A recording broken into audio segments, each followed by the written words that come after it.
नमस्कार। अंतर्राष्ट्रीय योग दिवस के अवसर पर संगीत नाटक अकादमी द्वारा आयोजित योग पर्व में आपका स्वागत है। मैं सबसे पहले धन्यवाद देना चाहता हूं संगीत नाटक अकादमी और मिनिस्ट्री ऑफ कल्चर को कि आज योग दिवस पर मुझे अपनी कला और योग के संबंध के बारे में बोलने का मौका दिया। योग और अपने कला छऊ नृत्य के बारे में मैं थोड़ी सी बताना चाहता हूं, फिर मैं आऊंगा कि किस तरह योग का समावेश मन और शरीर का समावेश हमारे छऊ नृत्य में है। तो छऊ नृत्य छावनी से निकला है, राजा के कैंटोनमेंट से निकला है, और राजा के कैंटोनमेंट से जो लोग योद्धा लोग कर रहे थे, जब योद्धा लोग कर रहे थे तो ऑटोमेटिक पता चलता है कि वो कितनी परिश्रम करते थे, क्योंकि उन्हें युद्ध विद्या करनी होती थी। इसलिए ये नृत्य का जो स्वरूप है वो अपने आप में मेहनत, अपने आप में व्यायाम स्वरूप बन गया है।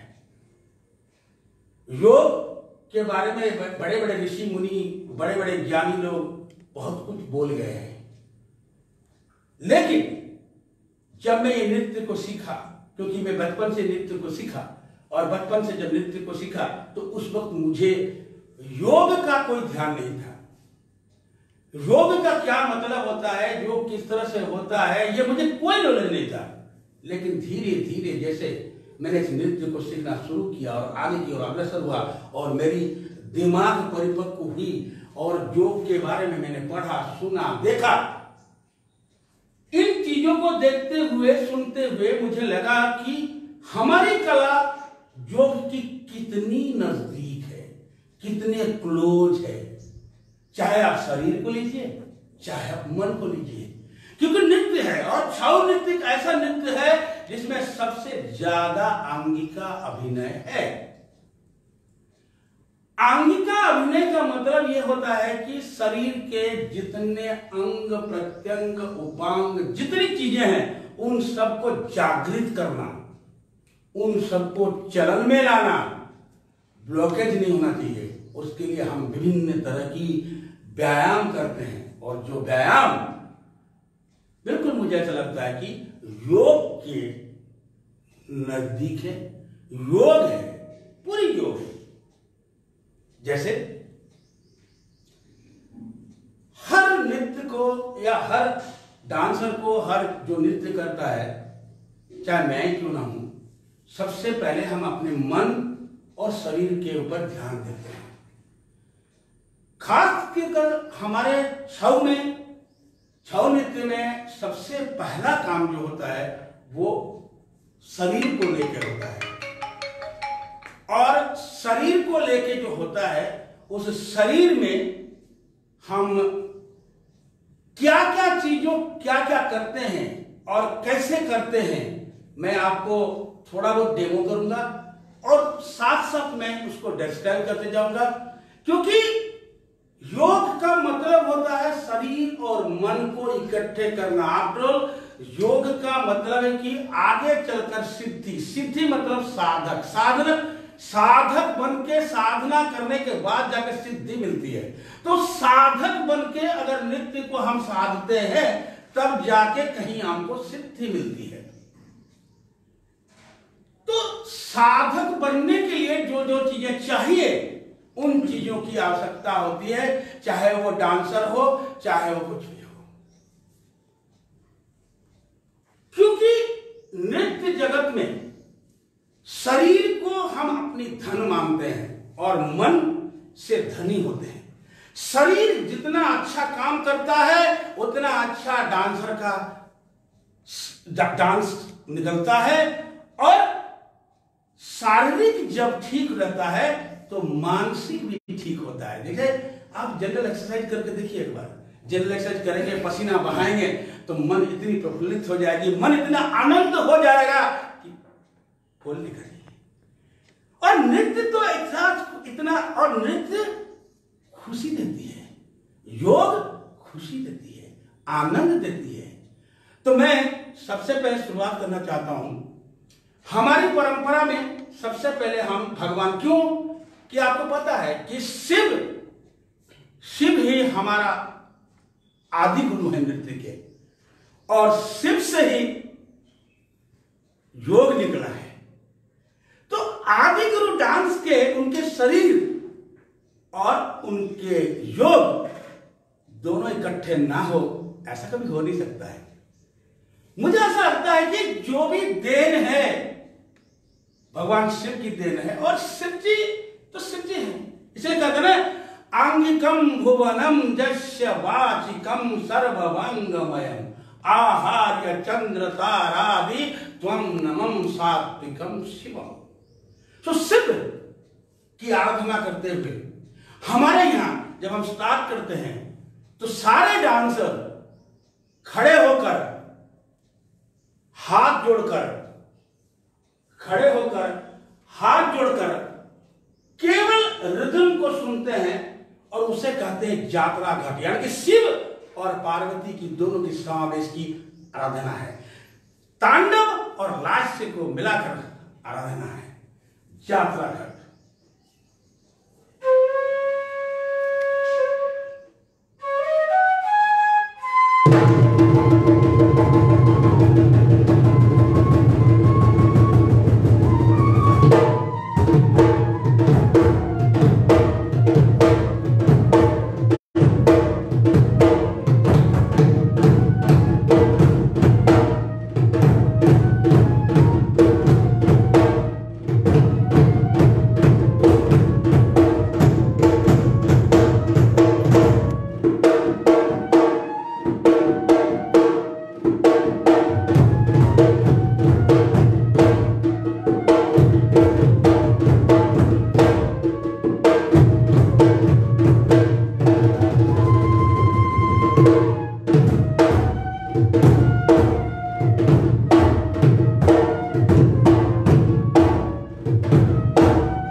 अपने मन को और शरीर को इकट्ठे लाने के लिए इस स्वर को और इस रिदम को जब हम सुनते हैं, स्वर जब कान पे लगती है तो हमारा जो मन है वो मन चली जाती है जिसकी ओर, जिस चीज की ओर, जिस खुशी की ओर जिसे हम प्राप्त करना चाहते हैं। और रिदम शरीर पे स्पर्श करती है और स्पर्श करने के बाद वो वाइब्रेशन पैदा करती है शरीर से, जिस वाइब्रेशन से हमारे एक एक अंग खुलती है और हमें ताकत देती है अपने नृत्य को परिवेशन करने की।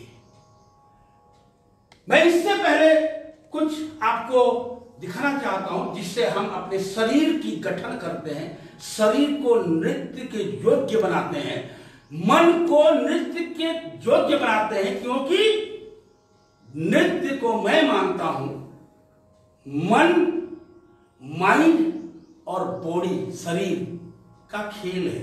अगर ये खेल आपको समझ में आ गया तो परम आनंद की प्राप्ति होती है। पहले हम मंदिरों में करते थे, पहले हम राजा के दरबारों में करते थे क्योंकि ऑडियंस कम होते थे और सबसे ज्यादा हमारा जो प्रिय लोग होते थे वो होते थे भगवान। आज हम ऑडियंस के लिए काम करते हैं और ऑडियंस ही हमारा भगवान है। उसे ही भगवान स्वरूप मानकर हम अपने कामों को, अपने शरीर को, अपना मन को एकत्र कर कर नृत्य की परिवेशन करते हैं। तो सबसे पहले मैं कुछ एक्सरसाइज आपको दिखाना चाहता हूं जो मुझे लगता है कि बहुत ही नजदीक है योग साधना की, योग के नजदीक है। 10-12 एक्सरसाइज है जिस एक्सरसाइज को मैं दिखाना चाहता हूं। सबसे पहले मैं आपको एक चीज दिखाता हूं कि मन और शरीर की अगर एकाग्रता नहीं है तो आप इतने देर इस पोजीशन पर नहीं बैठ सकते हैं। जैसे आप आसन करते हैं तो आसन करने में जितना टाइम लगता है, जैसे मन लगता है, ठीक उसी तरह से मैं आपको एक मूवमेंट करके दिखाता हूं, फिर आगे मैं चलूंगा। बहुत धीरे का 1 2 3 गो।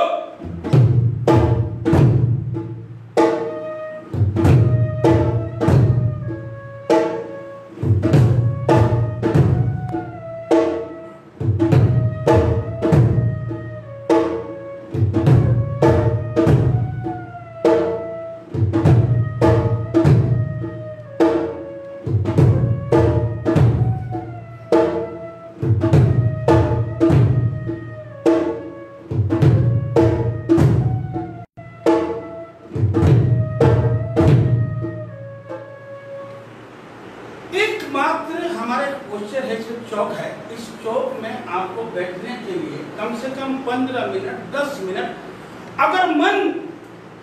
अगर मन और शरीर एकत्र नहीं होता है तो मन और शरीर अगर एकत्र नहीं हो पाएगा तो आप इतना देर चौक में नहीं बैठ सकते। तो मैं स्टार्ट करता हूं हमारे 2 शिष्य के साथ।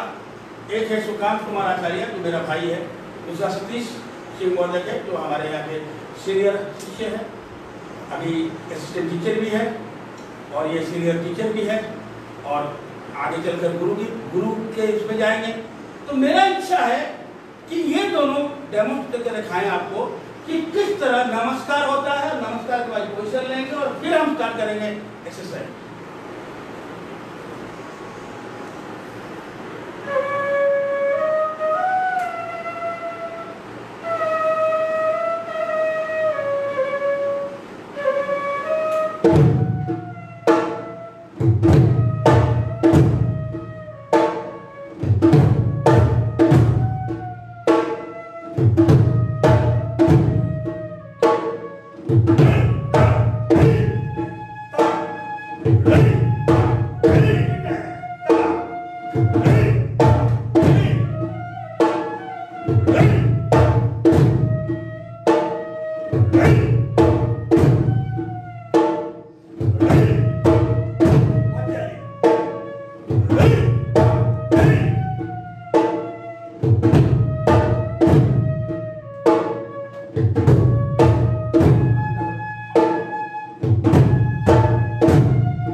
पोजीशन में अगर आप गौर करें तो यहां से लेकर ये मांसपेशी, ये मांसपेशी, ये मांसपेशी, ये इतनी मजबूत होती है, इतनी पकड़ होती है और उसमें इतनी स्ट्रेंथ भर जाती है मसल्स में कि हमें कोई भी पोजीशंस करने के लिए हमें कभी तकलीफ नहीं होती है।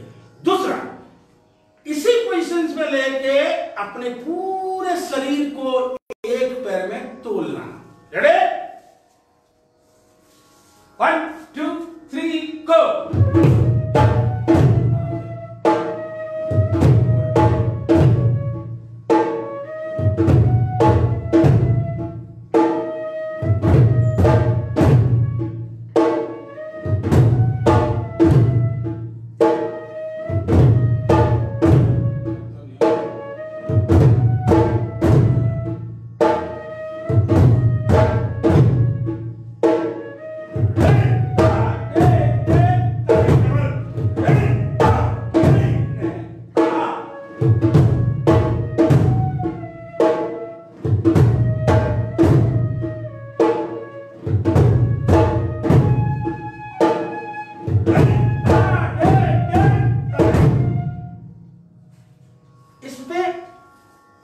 बॉडी को एक पैर पे तोलना। पूरी अगर आपके मन और शरीर एकाग्रता नहीं होगा तो इसे आप ज्यादा देर तक रोक नहीं सकते हैं। यह पोजीशन हमको बताती है कि किस तरह अपने मन और शरीर को एकत्र कर कर एक बनाकर पूरी शरीर को एक टांग में हम खड़ा होते हैं। अभी बॉडी को स्ट्रेच करने का, शरीर को अलग अलग स्ट्रेच करने का तरीके में 3 नंबर से बोर्ड पर रखो, बोर्ड पर रखो। 1 2 3 गो। चलिए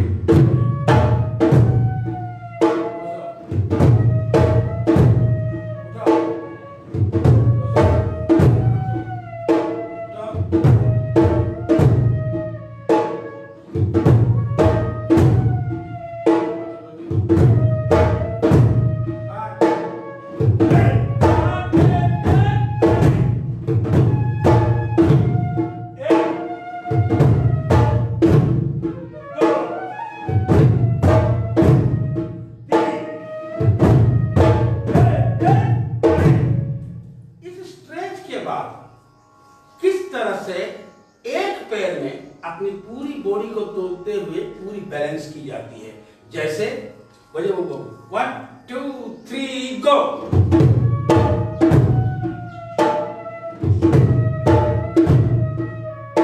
मतलब कि किस ढंग से उसको लिया जाता है और कितने कंट्रोल से, सांस की कंट्रोल, बॉडी की कंट्रोल, एक एक मसल्स की कंट्रोल कर कर हम उसको पूरा करते हैं। तीसरा नंबर 1 2 3 एक छड़ के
इसके बाद,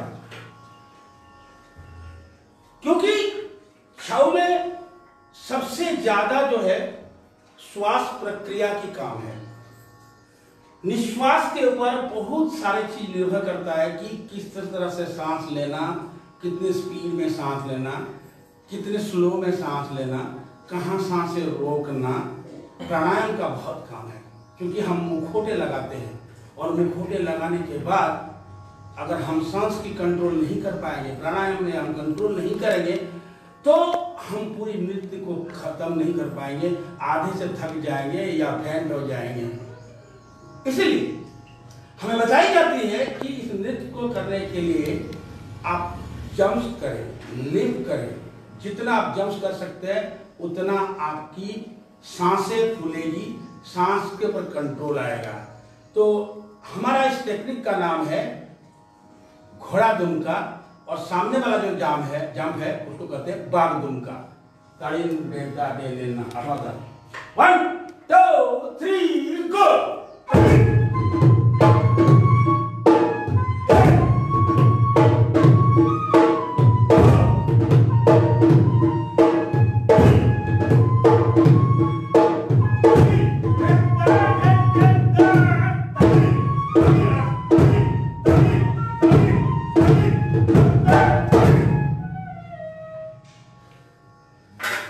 बाघ दुम का 1 2 3 जंप।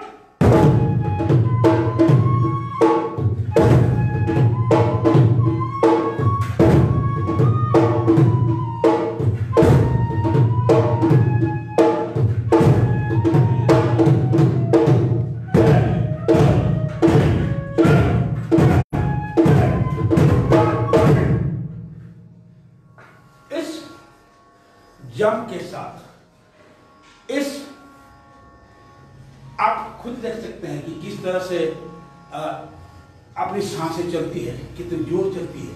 जब आप रोजमर्रा जिंदगी में अभ्यास, साधना मेन चीज है।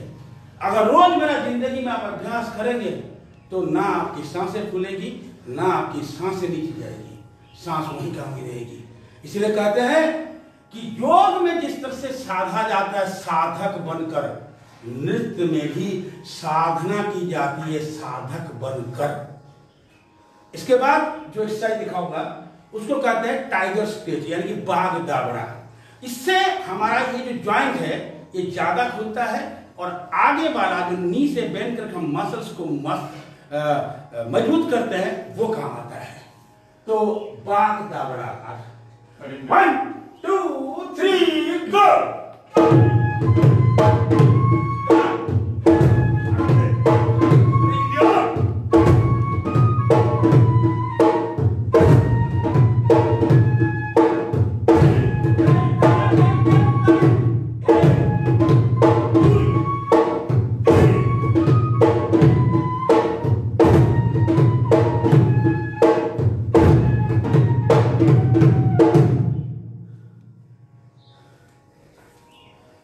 इसके बाद क्योंकि मैंने आपको बताया कि शरीर के हर अंग प्रत्यंगों को जो ब्लॉकेज होता है उसे खोलना पड़ता है। आपको पता है कि योग का जो सिद्धांत है और शरीर के लिए जो खास कर बनाया गया है, जो भी योग आप बात करते थे कुंडलिनी, ये सबको जागृत करना पड़ता है। जब जागृत करते हैं तब जाके कहीं हमारा जो मन है या मस्तिष्क है या ये जो इसे एक परम आनंद, परम सुख मिलती है। नृत्य में हर अंगों को जागृत किया जाता है और जागृत करने से ही हर अंग का हर चीज दर्शकों को दिखता है। क्योंकि छौ बेस्ट आंगिका अभिनय हमें अपनी अंग प्रत्यंग और उपांग इन चीजों को जागृत कर रखना पड़ता है। ना केवल नृत्य, संगीत भी यही है और अभिनय में भी यही है। मैं एक बार उज्जैन नगरी में मेरा संस्कृत नाटक का एक वर्कशॉप हो रहा था, जिसपे उन दिनों रामदेव बाबा जी का योग का भी शिविर वहां चल रहा था। मैं सुबह जब मैं अपने थिएटर के एक्टरों को रिहर्सल करवा रहा था या एक्सरसाइज करवा रहा था, तो बाबा क्योंकि कालिदास एकेडमी में के लिए आए थे, तो कालिदास एकेडमी के निर्देशक बाबा को लेके, कमलेश दत्त त्रिपाठी थे उस वक्त डायरेक्टर, उन्होंने एक बार रामदेव बाबा को लेकर आए और रामदेव बाबा ने क्या बोला कि आप जो करा रहे हैं यही तो योग है, योग अलग से करने की जरूरत नहीं है, आप जो करा रहे हैं बच्चों को यही योग है। क्योंकि योग के अलग करने का अलग अलग रास्ते हैं, अलग अलग, कहीं आसन है, कहीं सांस प्रक्रिया की है, कहीं और है, कुछ है, लेकिन नृत्य भी एक योग की साधना करने का एक माध्यम है, एक रास्ता है। बिना योग का कोई काम नहीं होता है, कोई भी काम दुनिया में नहीं होता है। जो भी हम प्रोफेशनल काम करते हैं उसे योग से ही, क्योंकि अपना जो भी होता है वो खुशी और आनंद प्राप्ति करने के लिए होता है, आनंद प्राप्त के लिए होता है। तो जब आनंद प्राप्त के लिए है तो एक मन और शरीर को इकट्ठे करके ही तो आनंद प्राप्त की जा सकती है। इसके बाद जो एक्सरसाइज है वो, क्योंकि शरीर के अलग अलग भाग होते हैं, अलग अलग भागों के ऊपर हम काम करते हैं। ये कमर का काम है, इसे हम कहते हैं हमारे भाषा में अंतमुड़ा। 1 2 3 गो।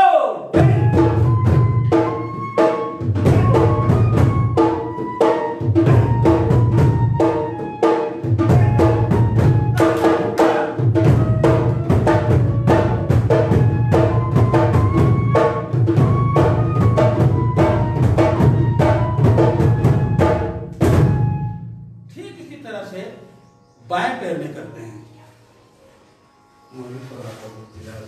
1 2 3 गो।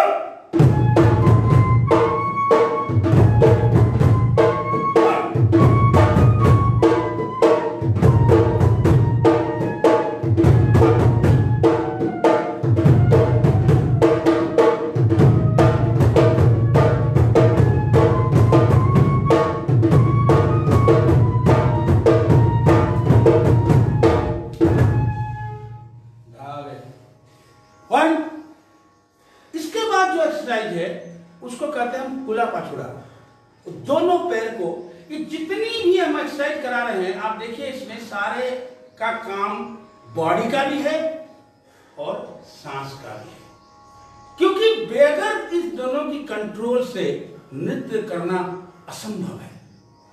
रेडी 1 2 3 गो।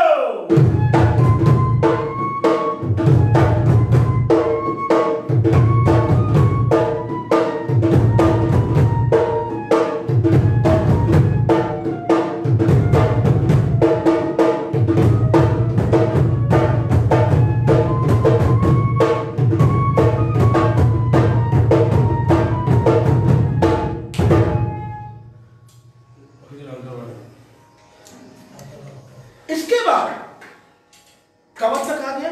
इसके बाद हम आते हैं शोल्डर का काम। मैं आपको बताता हूँ लोग यार कि 1-2 साल पहले मेरे को बहुत ज्यादा स्पॉन्डिलाइटिस हुआ और मेरे ये हाथ और ये बिल्कुल इतने दर्द होते थे, इतनी जवाब नहीं थी दर्द का।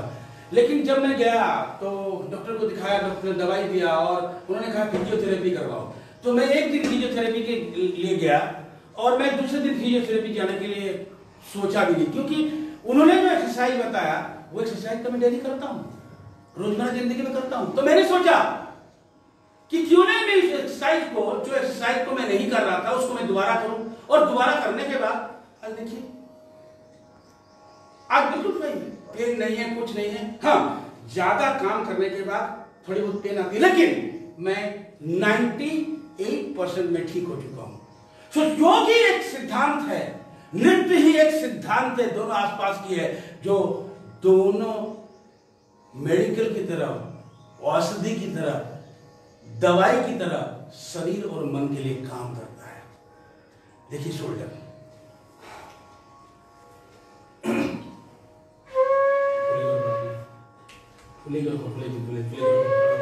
One, 2, 3, go!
एक भ्रमरी है, एक घूमने का है, जिसमें इस कमर का काम है और पूरे अपने बैलेंस को लेते हैं बॉडी में, हम सामने पहुंचते हैं।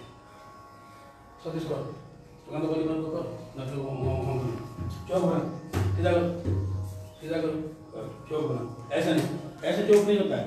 चौक ये है, ये चौक होता है, चौक यहाँ है। ऐसा कोई भी चौक नहीं होता है।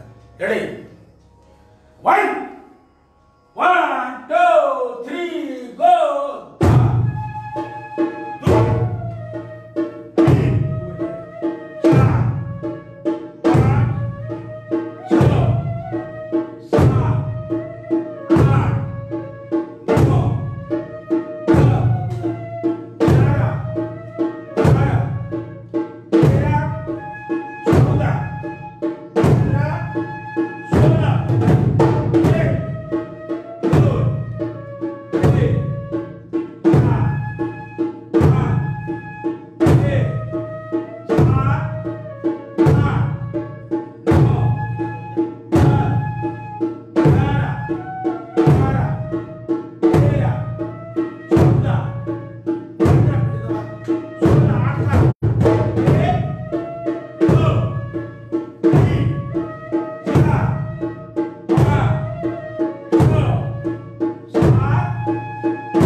इसके बाद क्योंकि ये शरीर को पूरा घुमाता है, क्योंकि आपको पूरे 2 पाँव में बैलेंस रख के आपको घूमना है।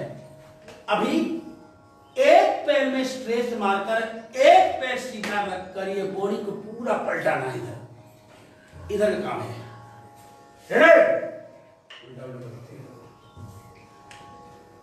गोड़ा को ठीक करो, गोड़ा को सीधा नहीं है, गोटा सीधा करो नहीं, धरान रे 1 तो बुझाओ 1 2 3 गो।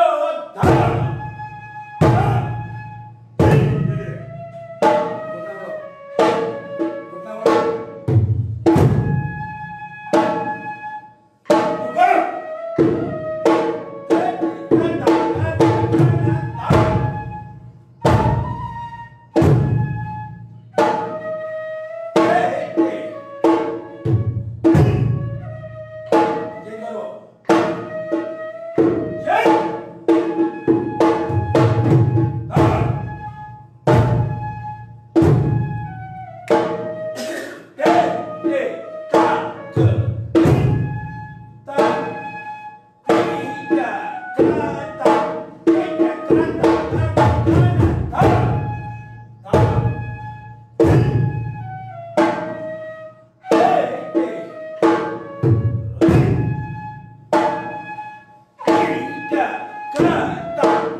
लास्ट एक्सरसाइज है, उस एक्सरसाइज में अपने शरीर से पूरी एक वेव की तरह, एक लहर की तरह बॉडी को उठाना।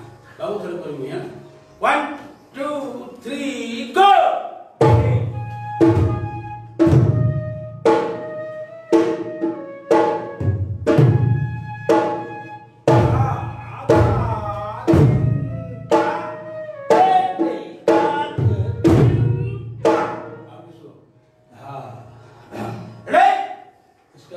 स्लो फटाफट 1 2 3 गो।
और मुझे ऐसा लगता है कि इतनी एक्सरसाइज अगर रोजमर्रा जिंदगी में हम करते हैं तो हमें ना बॉडी की प्रॉब्लम आएगी कभी जिंदगी में और ना सांस की प्रॉब्लम आएगी, क्योंकि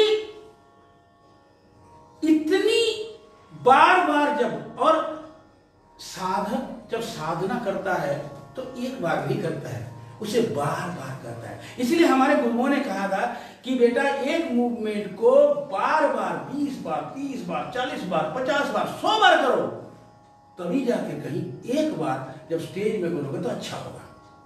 और उसकी जब हम कोई गलत काम करते हैं, गलत हो जाती है स्टेज में, तो मुझे बहुत दुख होता है, एज ए डांसर बहुत दुख होता है। लेकिन जब मैं अच्छी तरह से अपनी बॉडी को और माइंड को यूटिलाइज कर करता हूं मूवमेंट, तो मुझे जो खुशी मिलती है, योग से जो खुशी मिलती है, वही खुशी तो यहां मिलती है। अब मैं आपको बताना चाहता हूं कि कितने योग, ठीक है, वो एक जगह है, उसे एक रास्ते मिलता है, उसका एक अलग अलग ढंग से हम उसको ले जाते हैं। एक ही भगवान है, भगवान को प्राप्ति करने की अलग अलग रास्ताएं हैं। ठीक उसी तरह योग से सिद्धि प्राप्त करने के लिए, योग से खुशी प्राप्त करने के लिए, योग से आनंद प्राप्त करने के लिए अलग अलग धाराएं हैं, अलग अलग रास्ते हैं। और नृत्य भी एक रास्ता है, जिस रास्ता को अपनाने से मुझे ऐसा लगता है कि आप सिद्ध तो जरूर होंगे, और न केवल शरीर, मन भी आपका खुश हो जाएगा।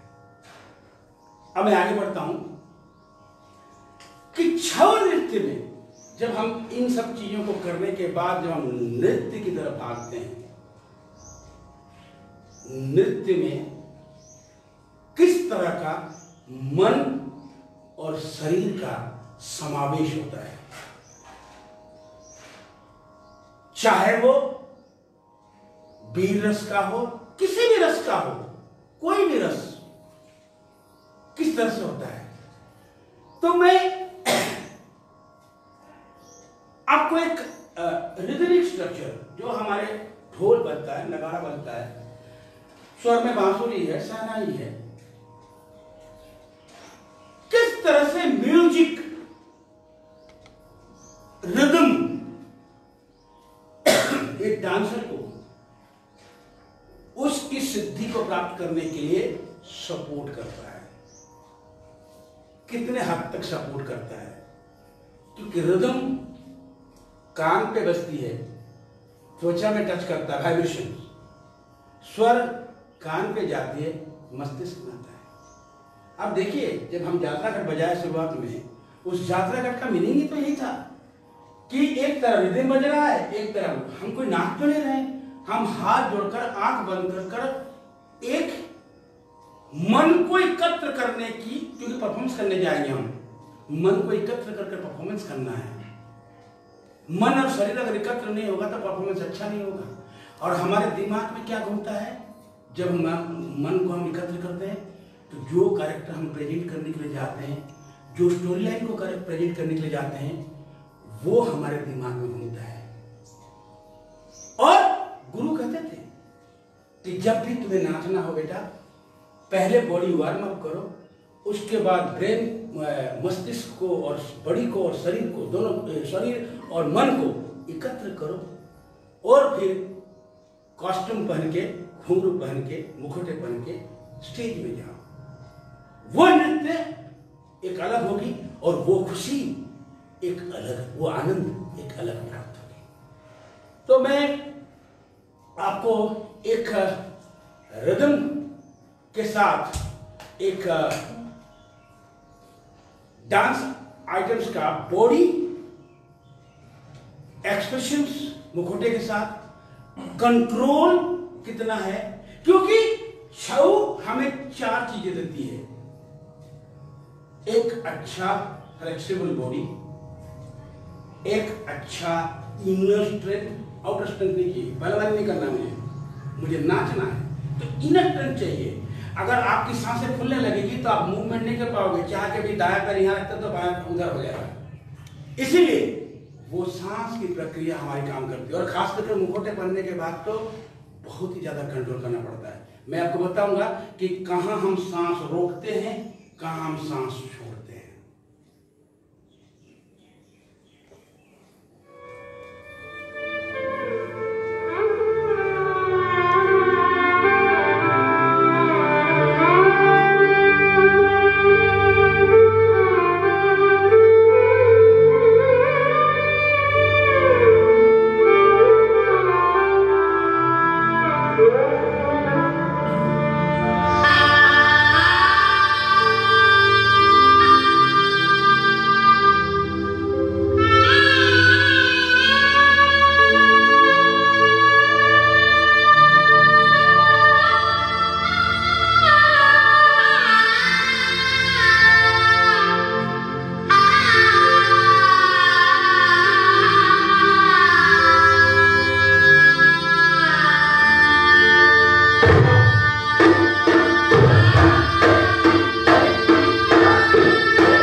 पोजीशन से लेके हमारा शरीर एक स्थिर है, यहाँ बैठना है।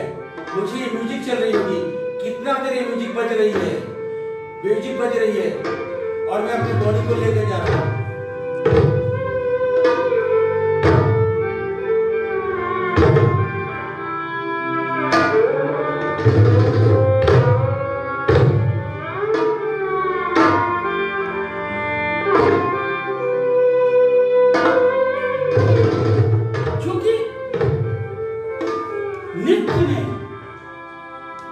कंट्रोल और ऐसी कंट्रोल कि शरीर से कितनी भी चीजें निकले उसे हम हाथ नहीं जा सकते, क्योंकि म्यूजिक ऑलरेडी स्लो है।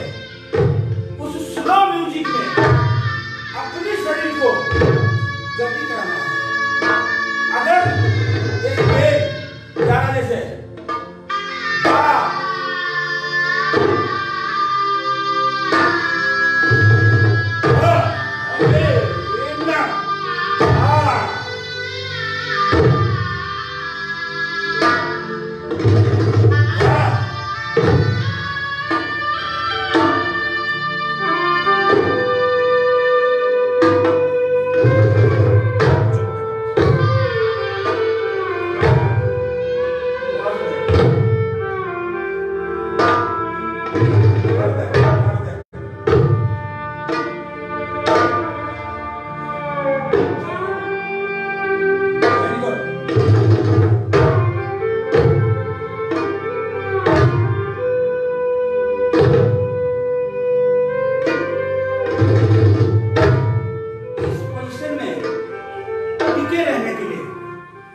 पोजीशन में टिके रहने के लिए, और ये बॉडी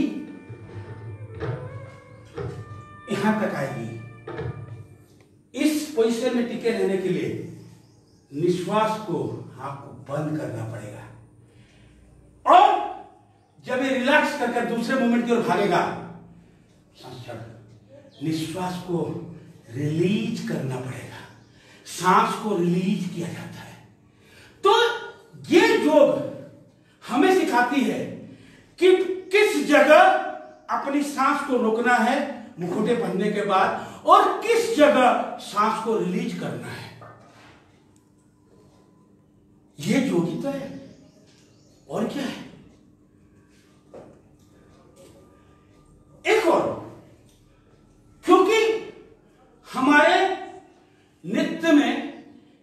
तरह की हमारे नृत्य क्या पूरे जगत में रिदम की स्ट्रक्चर में लय 3 तरह का होता है।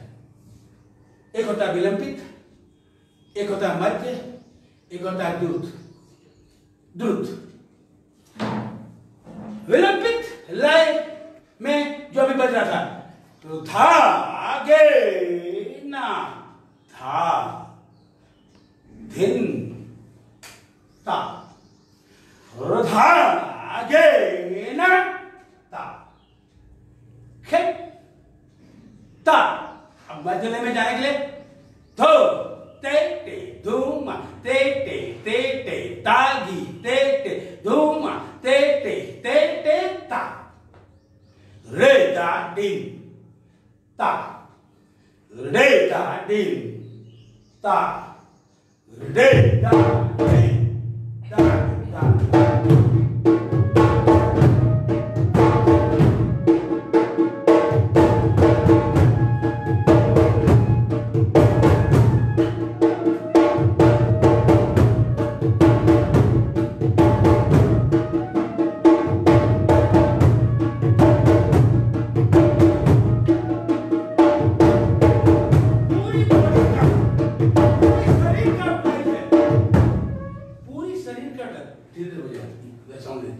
पूरी शरीर का आउटलाइन है। देखिए 1 2 3 तगड़ा,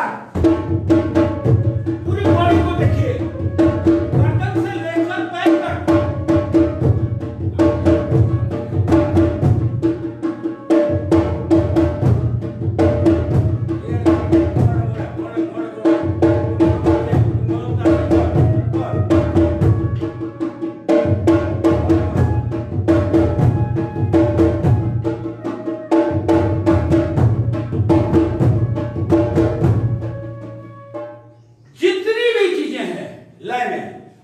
इसी तरह ये तो मध्य लय तक पहुंच गए। अब मैं कहता हूं फास्ट दादे नेता तेता के ठीक छाड़ दे 1 दादे नेता 1 दादे नहीं दादे नेता 1 2 3 गो।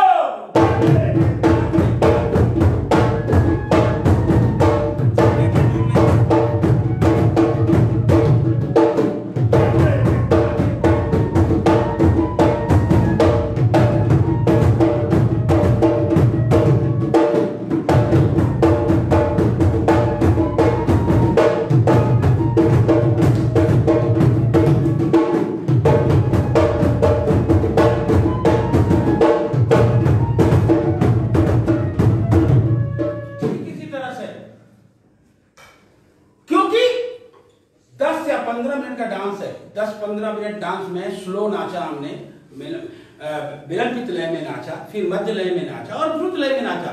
जब तक द्रुत लय पहुंचते हैं तब तक ऐसा लगता है कि अब प्राण पिंड से छूटने वाला है।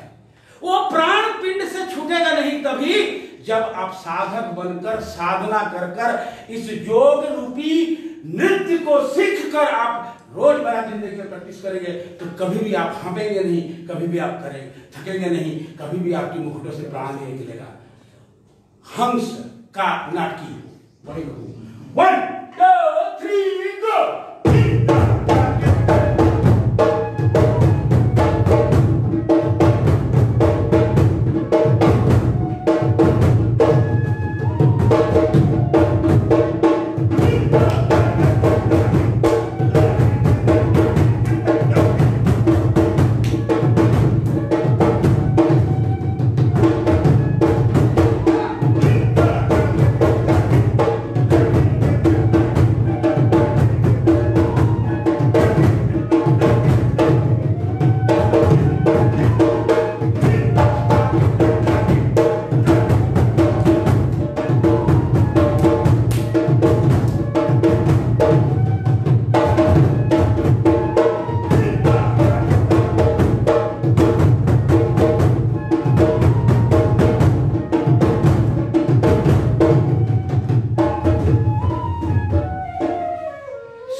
स्टेमिना नहीं है तो आप फास्ट कैसे चलाएंगे, स्लो कैसे लाएंगे, मीडियम स्पीड पे कैसे बढ़ाएंगे। ये सारे चीज हमें अपनी जो एक्सरसाइज है, अपनी जो मूवमेंट है छाऊ की, वो सारे मूवमेंट योग के नजदीक है और योग के समावेश कर मतलब आप सोचिए ना कि शिव ही मेन है, दोनों चीज शिव से निकला है। तो मुझे लगता है कि एक बॉडी से, एक आदमी का कैरेक्टर से दो चीज निकला तो दोनों में समानता तो कहीं ना कहीं होगा ही, ना बोलते हुए भी। शिव जी का जितनी कर्म है सब में एक तरह के आसन जैसे लगता है, और उन्हें करने के बाद अपनी शरीर योग की सिद्धि प्राप्त जैसे लगता है। दूसरा चीज, योग एक ऐसा, मैं क्या कहूं कि मुझे ऐसा लगता है कि मेरी जिंदगी में जब मैंने इसको सीखा और समझने की कोशिश करी तो मुझे ऐसा लगा कि ये तो सही बात है कि ऋषि मुनि जिस तरह से तपस्याग्रत होकर हिमालय में योग की साधना करते हुए, ना खाते हुए, ना पीते हुए, हवा को अपनी भोजन, पानी को अपना भोजन मानते हुए सैकड़ों साल जीवित रहते थे, सैकड़ों साल अपने आध्यात्मिक और बैठकर अपना जप तप करके सिद्धि को प्राप्त करते थे। तो ये नृत्य 2 साल या 3 साल सीख के कौन सिद्धि प्राप्त कर सकता है? मेरे 60 साल हो गए, 50 साल तो कम से कम मैं नाचा हूंगा। मुझे अभी भी डाउट है कि कई चीजों में शायद मैं सिद्ध प्राप्त नहीं कर रहा हूं। हाँ, कई चीजों में, क्योंकि साल, 2 साल, 5 साल, 10 साल, 15 साल, 20 साल गुरुओं के साथ सीखा, नाचा कूदा, सिखाया बच्चों को, तब जाके कहीं एक्सपीरियंस हुआ कि वो ये मूवमेंट ऐसा होता है, इस मूवमेंट को इस तरह से करना चाहिए, इस मूवमेंट में यहाँ सांस रोकना है, इस मूवमेंट में यहाँ बैलेंस करना है, ये आप पता चल रहा है। और कहां से कंट्रोल आ रहा है, किस जगह से। अब छोटी सी बात देखिए ना, मन, अगर आपका मन खुशी है, खुश होगा, आपका मन प्रफुल्लित है, तो आपको कोई भी काम दिया जाएगा, आप इसी तरह से आप कर लोगे। अगर आपका मन नहीं है, ठीक नहीं है, संतुलित नहीं है, तो आप कोई भी काम करोगे तो गलत होगा, ठीक नहीं होगा, जबरदस्ती आप कर रहे हो। इसीलिए नृत्य, योग, ये सब जबरदस्ती का चीज नहीं है। मैं तो कहूंगा कि नृत्य करें या ना करें, योग या नृत्य की जितनी एक्सरसाइज इतनी ही करें, तो मुझे लगता है कि हमारे जितने डांसर हैं, हमारे जितने संगीतकार हैं, जो लोग हमारे साथ दे रहे हैं, उन सब की शारीरिक और मानसिक वृद्धि जरूर होगी। और जब हम इन चीजों को करते हैं तो हमारी मानसिक बढ़ता है, हमारी सोच बढ़ती है, हमारी याददाश्त बढ़ती है। क्योंकि मेमोरी में रखने के लिए अगर मन को आप ठीक करेंगे तो आपकी ज्यादा याददाश्त होगी, याददाश्त बढ़ेगी। समय बीतता चला जाएगा, योग आपके साथ रहेगा। योग ना कभी मरा है, ना योग कभी मरेगा। हाँ, इसके 4 और नए रास्ते खुल जाएंगे, जिस रास्ते से आप योग की सिद्धि प्राप्त कर सकते हो। चाहे वो नृत्य हो, चाहे संगीत हो, चाहे अभिनय हो, चाहे पेंटिंग हो, किसी भी चीज पे, हर चीज में योग की आवश्यकता पड़ती है। अगर एक पेंटर को पेंट करना है कोई चीज का, उसमें भी योग की आवश्यकता पड़ती है। और वो योग साधना सभी को करना पड़ता है, योगी सबको बनना पड़ता है, साधक सबको बनना पड़ता है, और साधक बनने के बाद जाके सिद्ध होती है। इसलिए मेरा अनुरोध है कि जितने भी हम डांस करने वाले हैं, खास करके छऊ नृत्य के जगत का, मेरा एक सलाह मशुरा है कि आप अवश्य रिहर्सल करें, अवश्य प्रैक्टिस करें। जितना आप प्रैक्टिस करेंगे, जितना आप व्यायाम करेंगे, जितना आप रोजमर्रा जिंदगी में इसको अपनाएंगे, उतना आप हुष्ट-पुष्ट रहेंगे, शारीरिक दृष्टिकोण से अच्छे रहेंगे, और मन प्रफुल्लित होगा। जहाँ मन प्रफुल्लित होगा वहाँ नृत्य अच्छा होगा, वहाँ परम आनंद की प्राप्ति होगी। पहले जैसे भगवान के साथ मिलना, आत्मा का मिलन भगवान परमात्मा से मिलता है, ठीक इसी तरह से डांस में जो खुशी मिलेगी वो आपको एक विचित्र तरह की खुशी देगी। जो नृत्य और योग की समावेश में, शरीर और मन और शरीर की समावेश में जो आनंद की प्राप्ति होगी, वो दुर्लभ होगी और वो पैसे से खरीदी नहीं जाएगी। उसे आपको ही पाना है। आप अपने लिए सिद्ध मांगे, आप अपने लिए सिद्ध करें, दूसरों के लिए सिद्ध मत करिए, आप अपने लिए सिद्ध करें। धन्यवाद, थैंक यू, नमस्कार।